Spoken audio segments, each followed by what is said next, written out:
To be an organ donor in Wisconsin. A lot of people don't realize you're actually also signing up to be a tissue donor. Yeah, now organs save lives every day and tissues help people live better lives.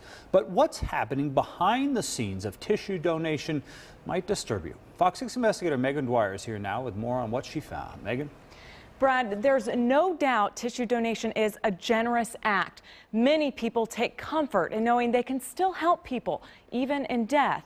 But there's a lot of money changing hands as donor bodies are being milled into growing profits.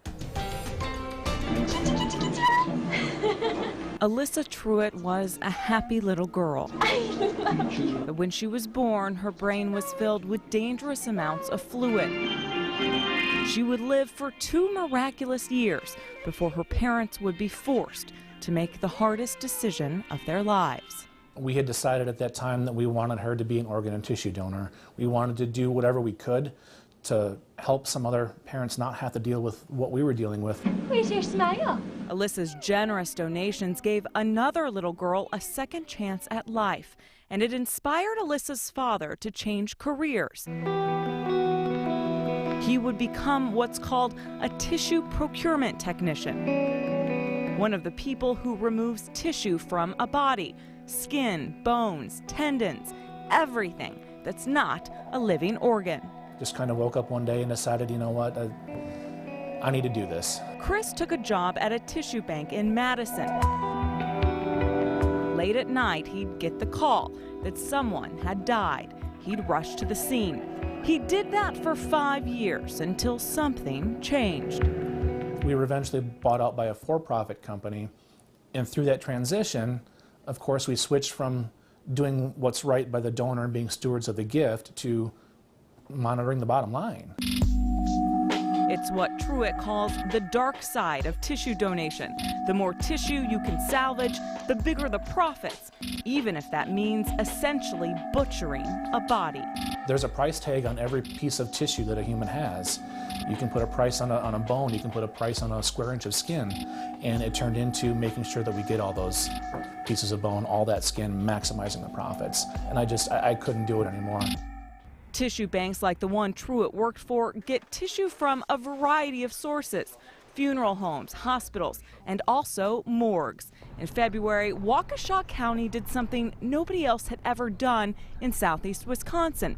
The medical examiner asked tissue banks to compete for the exclusive right to recover tissue. It's bidding for bodies. All right, for $10.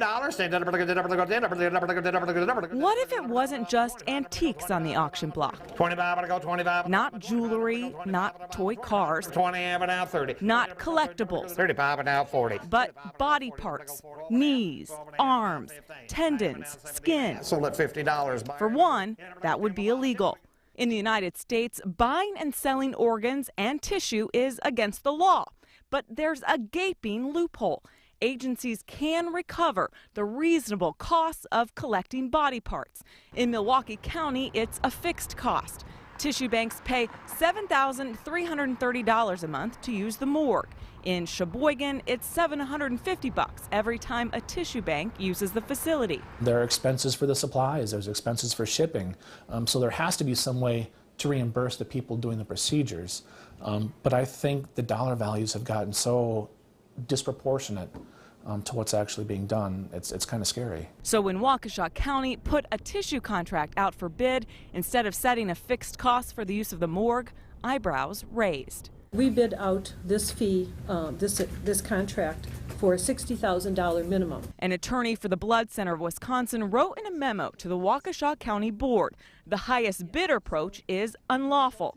It's illegal for the county to, quote, profit from human tissue donations. The county says its costs totaled around $60,000 last year, so that's what the Blood Center bid. RTI Donor Services bid $15 grand more. The contract went to the highest bidder, but the medical examiner insists it wasn't about the money. It can't be driven by money, my choice of tissue bank. We chose to use the bid process because we thought that process most fairly allowed the county to accurately recover what its costs would likely be. Seeing no further discussion, would you please vote? When the full board got together, only 2 board members voted no to the contract. not because they had a problem with the bid process, but because they had a problem with the winning bidder's business practices. I'm not sure that, it's an agency that I'd be wanting to work with, so. Are you surprised there was absolutely no discussion on that tonight? Why didn't you bring that up? I didn't bring it up because I didn't think there would be a lot of discussion on the topic, so I voted my conscience. The winning bid meant an extra $15,000 to the county, but it means even more to the tissue bank. Truitt says a single body can be worth $80,000 to $100,000 in tissue. Hospitals will pay big bucks for implants, and recipients will shell out for costly medical bills. According to their financial statements, even not-for-profit tissue banks are making millions of dollars a year. Profits can be very important in this industry, as in any medical industry. Profits are what drives research. Profits are what drives innovation. Profiteering takes it one step farther. To put it simply, profits are doing something for the greater good. Profiteering is turning those into your Lexus in your driveway or your beach house in Maui. The Waukesha County contract went to RTI Donor Services, a not-for-profit near Madison. Truitt says much of the tissue it takes from bodies in Wisconsin is given to its for-profit arm, RTI Biologics, a publicly traded company that, according to financial reports, relies on tissue to make money. Last year, RTI Biologics reported it made $85 million in gross profits. Financial reports show its CEO made more than $1.5 million. Some donor families may have no problem with that. Some donors may have no problem with that. The tissue industry doesn't seem to want to talk about it. RTI refused an interview. So did the Blood Center of Wisconsin. The American Association of Tissue Banks asked us not to refer to tissue donation as an industry because it, quote, sounds inhumane. When we pointed out their own CEO calls it an industry, another company executive told us he's new and refused to answer any more of our questions. For many years, it made me physically ill after I went down to the headquarters of the tissue company and saw all the nice cars sitting in the parking lot. Those cars are there because of the money they made off of my daughter's heart valves.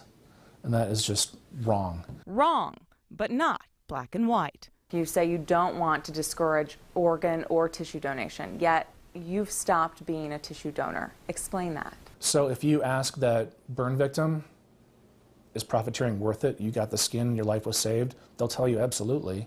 If you ask the person that gets the heart valves or the veins or whatever else, if profiteering is worth it, and they'll say, well, you know what, it saved my life, so yeah.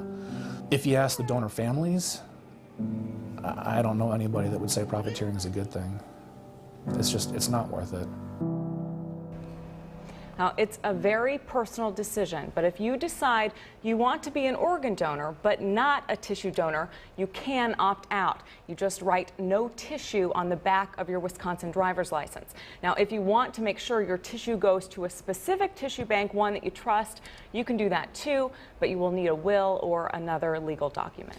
You mentioned we didn't hear from RTI, the company that won this Correct. contract. You said they had no comment. Why wouldn't they talk to you? I tried for months for them to, I left voicemails, and 2 days ago, I finally got a voicemail from the spokesperson for RTI. They said they've been facilitating safe tissue donation in Wisconsin for the last 15 years, and they are proud to serve Wisconsin residents, but they would not sit down with me. They say safe. Is there a question about safety? There is, in fact, a question about safety. And this story didn't really go into that, but it's the kicker. Once body parts are essentially given price tags, there are concerns that people will actually stop following the rules. And there have been lawsuits all over the United States involving dirty tissue implants. The most serious case was actually on the East Coast. A man was accused of illegally harvesting tissue and forging documents, and tissue banks were accused then of buying up that dirty tissue without checking it out first. So that becomes a quality control issue. Absolutely. Yeah. And that's why the public policy in the United States is that you don't buy and sell organs and tissue. Oh my goodness, what an eye-opener. Thank you, Megan, so much. A dog